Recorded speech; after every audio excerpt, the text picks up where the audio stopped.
کسی کی نہ چھوٹے، نہ کسی عورت کی نہ کسی مرد۔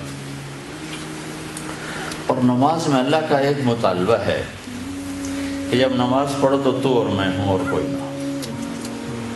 ایک اس کی مثال دیتا ہوں، بیوی تم سے بات کر رہے ہو نا، بیچ میں موبائل بج پڑے تو وہ بیوی کہتی کیا مصیبت، کبھی تو اس کو بند کر دیا کرو۔ یہ ایک آج کی عام مثال، میرے ساتھ تو بہت ہوتا رہتا ہے، کیا مصیبت، کبھی تو اس کو بند، کبھی تو میری طرف بھی متوجہ ہوا کرو، ٹھیک ہے؟ تو اللہ قرآن میں ایک بات کرتا ہے، فَإِذَا فَرَغْتَ فَانصَبْ وَإِلَىٰ رَبِّكَ فَارْغَب۔ آپ کو میں گلاس اب پانی نہ ڈال، اچھا یہ گلاس ہے نا، اس میں ابھی یہ کچھ پانی تھوڑا سا ہے، یہ میں نے اس کو الٹایا ہے تو اب کوئی قطرہ رہ گیا جی، دیکھ لیا آپ نے؟ اس کو عربی میں کہتے ہیں فراغ، کہ چیز کو اس طرح خالی کرنا کہ اس میں کوئی شے باقی نہ رہے۔ تو میرا رب کہہ رہا ہے کہ جب میرے پاس آیا کرو نا تو دل کو ایسے فارغ کر کے آیا کرو۔ اور یہ مطالبہ پتہ کس سے ہے؟ اپنے حبیب سے، فَإِذَا فَرَغْتَ فَانصَبْ وَإِلَىٰ رَبِّكَ فَارْغَب۔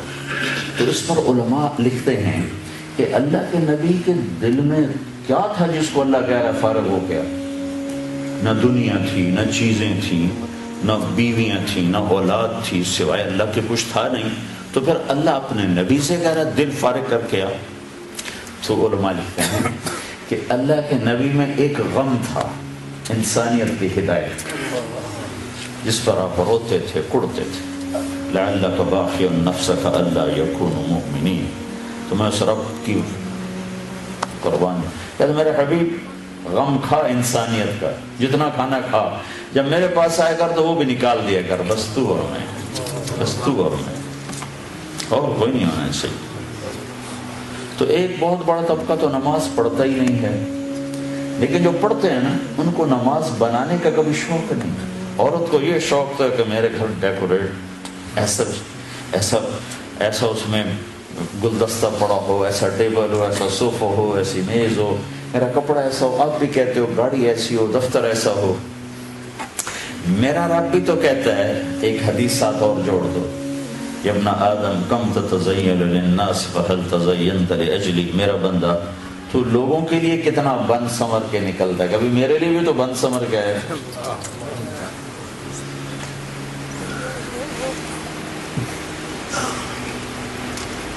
میں آنے لگا تو میں نے کپڑے بدلے، آنے لگا میں اگر میں بونی کپڑوں میں آ جاتا تو کیا فرق پڑتا تھا؟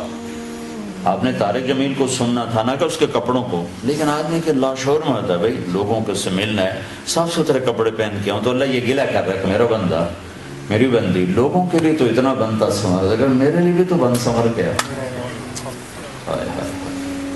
اچھا میں بڑا حیران ہوں،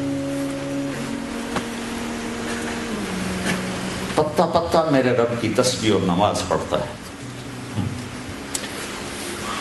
ساتوں آسمان بھرے پڑے ہیں فرشتوں سے، سجدوں میں پڑے، اللہ ہم سب سے ہٹ کر کہتا ہے نہیں تو سجدہ کر، تیرے سجدے میں جو خوشی ہوتی ہے نا وہ کسی سے نہیں ہوتی۔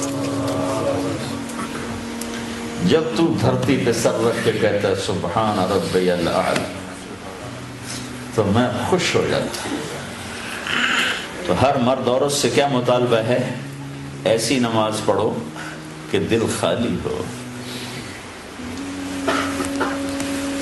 یہ نماز سیکھنی پڑے گی، 95% تو پڑھتے ہی نہیں، جو پڑھتے ہیں ان کو احساس ہی کوئی نہیں کہ میں کس کے سامنے کھڑا۔ تو میرے نبی کی زندگی کا خلاصہ 2 بات جو آپ نے دنیا سے جاتے ہوئے کہیں تھی، الصلاۃ وما ملکت ایمانکم، اے میری امت ایک نماز نہ چھوڑنا۔ پورے دین پر تو آتے آتے آئیں گے، لیکن 2 باتیں اگر آپ سیکھ لیں کر لیں مرد عورت تو دین سارا قابو میں آ جائے گا، ایک نماز زندہ ہو جائے۔ اور دوسری چیز ہے وہ اخلاق زندہ ہو جائیں، اچھے اخلاق۔